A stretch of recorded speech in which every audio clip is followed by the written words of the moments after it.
وطن سے محبت کیا ہوتی ہے؟ یہ اللہ کے خلیل ہیں حضرت ابراہیم علیہ الصلاۃ والسلام، اولو العزم پیغمبر ہے، جد الانبیاء ہیں، انبیاء و مرسلین کی بڑی تعداد ان کی اولاد سے آئی ہے۔ بنی اسرائیل، بنی اسماعیل کے سارے انبیاء و مرسلین ان کی نسل سے ہیں۔ انہیں جد الانبیاء کہا جاتا ہے، خلیل اللہ کہا جاتا ہے۔ جب وطن کی باری آئی تو اللہ کا قرآن ان کے بارے میں کہتا ہے اذ قال ابراہیم رب اجعل ھذا البلد آمنا وجنبنی وبنی ان نعبد الاصنام۔ یاد کیجئے اس وقت کو جب ابراہیم نے کہا تھا کہ اے میرے اللہ میرے اس شہر کو امن کا گہوارہ بنا، میرے اس ملک کو، میرے اس وطن کو امن کا گہوارہ بنا۔ حضرت ابراہیم کی دعا بتلا رہی ہے کہ ابراہیم علیہ السلام کے دل میں اپنے ملک کی محبت پائی جاتی تھی۔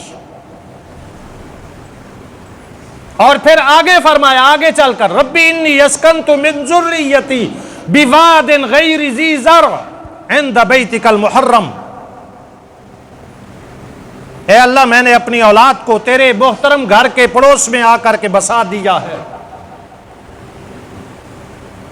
اے اللہ اس وطن کے پھلوں میں برکت عطا فرما۔ حضرت ابراہیم کی یہ دعا وطن سے محبت کا پتہ دیتی ہے، وطن سے محبت ہوتی ہے۔ امام الانبیاء حضرت محمد مصطفیٰ صلی اللہ علیہ وسلم پر جب پہلی وحی اتری، آپ حضرات نے واقعہ سن رکھا ہوگا، آپ صلی اللہ علیہ وسلم پہ کپ کپی طاری ہو گئی، آپ پہ بخار آ گیا۔ حضرت خدیجہ الکبریٰ رضی اللہ تعالی عنہ آپ کو ورقہ بن نوفل کے پاس لے گئی، جو عیسائیت کے بہت بڑے عالم تھے۔ انہوں نے اپنی کتابوں کو کھولا، نبی پاک صلی اللہ علیہ وسلم کی ساری بات سنی کہ ایک آنے والا میرے اوپر آیا تھا، اس نے آ کر کے مجھے یہ کلمات دیے، میرے ساتھ یہ سلوک کیا، سارا واقعہ بتایا۔ تو ورقہ بن نوفل نے کتابوں کی ورق گردانی کرنے کے بعد تین باتیں کہی تھی۔ اے محمد بن عبداللہ، اے محمد الرسول اللہ صلی اللہ علیہ وسلم، ان قریب ایک وقت آئے گا آپ کی قوم آپ کی تکذیب کرے گی، آپ کو جھٹلائے گی، نمبر ایک۔ نمبر دو، آپ کی قوم آپ کو اذیت پہنچائے گی، تکلیف دے گی۔ نمبر تین، آپ کی قوم آپ کو آپ کے اس وطن سے، اس شہر سے نکال دے گی۔ نبی پاک صلی اللہ علیہ وسلم یہ بات سن رہے ہیں ورقہ بن نوفل کی کہ تین باتیں اس نے کہی کہ آپ کی تکذیب کی جائے گی، جھٹلایا جائے گا، آپ جو دعوت کا پیغام دیں گے، آپ جو اپنا پیغام رسالت پہنچائیں گے، آپ جو توحید کا عقیدہ بتلائیں گے، لوگ نہیں مانیں گے، آپ کو جھٹلائیں گے، آپ کی تکذیب کریں گے۔ آپ صلی اللہ علیہ وسلم خاموش رہے۔ دوسرا یہ فرمایا، ورقہ بن نوفل نے یہ کہا کہ آپ کو اذیت بھی دی جائے گی، تنگ کیا جائے گا، ظلم اور زیادتی کی جائے گی۔ آپ صلی اللہ علیہ وسلم پھر بھی خاموش رہے۔ لیکن جب ورقہ بن نوفل نے تیسری بات کی کہ آپ کی قوم آپ کو اپنے وطن سے نکال دے گی، آپ کو آپ کا شہر چھوڑنے پر مجبور کر دے گی، آپ صلی اللہ علیہ وسلم چونک گئے۔ اوا مخرجیہ، اوا مخرجیہ، میری قوم مجھے میرے وطن سے، میرے ملک سے، میرے شہر سے، مکہ مکرمہ سے مجھے نکال دیں گے۔ آپ صلی اللہ علیہ وسلم کی یہ حیرت بتلا رہی ہے کہ وطن سے محبت یہ ایک فطرتی امر ہے، یہ انسان کے دل میں ہوتا ہے۔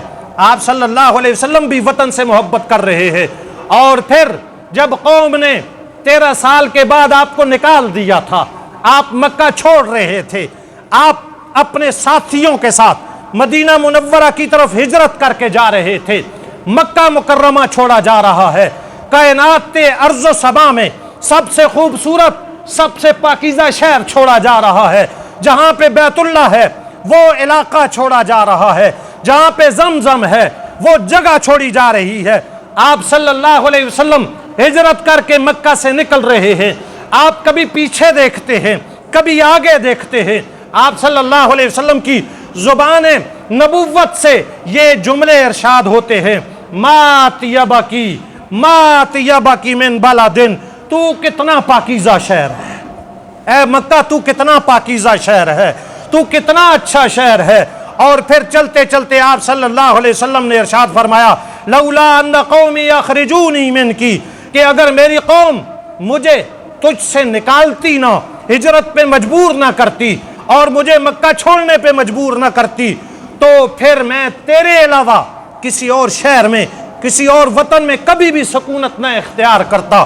آپ صلی اللہ علیہ وسلم کے یہ جملے بھی بتلا رہے ہیں آپ کو اپنے وطن سے کتنی محبت تھی، اپنے شہر سے کتنی محبت تھی، جہاں پر آپ کی ولادت باسعادت ہوئی ہے، اس جائے ولادت سے آپ کو کتنی محبت تھی۔ وطن سے محبت ہونا یہ انسان کی فطرت میں شامل ہوتا ہے۔ اسی طرح حضرت انس رضی اللہ تعالیٰ عنہ روایت کرتے ہیں، امام الانبیاء صلی اللہ علیہ وسلم جب مدینہ منورہ میں چلے گئے، آپ وہاں سکونت پذیر ہو گئے، آپ نے سکونت اختیار کر لی، پھر وہاں سے آپ جب بھی کسی سفر پہ جاتے تھے، کسی غزوے میں جاتے تھے، جب واپسی ہوتی تھی آپ صلی اللہ علیہ وسلم کی، آپ کو جب مدینہ منورہ کے خوبصورت شہر کی دیواریں دور سے نظر آتی تھی تو آپ اپنی سواری کو ایڑ لگاتے تھے، آپ اپنی سواری کو تیز کر دیا کرتے تھے۔ یہ بھی اس وجہ سے ہوتا تھا کہ میرا وطن آ گیا ہے، میرا شہر آ گیا ہے، میرا گھر آ گیا ہے۔ آپ صلی اللہ علیہ وسلم اس محبت میں اپنی سواری کو تیز کر کے اپنے شہر میں جلدی پہنچ جایا کرتے تھے۔ وطن سے محبت ہونا یہ فطرت ہے، وطن سے محبت ہونی چاہیے، اور وطن سے محبت یہ انسان کی فطرت کا تقاضا بھی ہے، اور پھر وطن کے باسی ہونا کا تقاضا بھی ہے۔ اس کو اپنے شہر سے محبت ہو، اس کو اپنے وطن سے محبت ہو، اس کو اپنے علاقے سے محبت ہو۔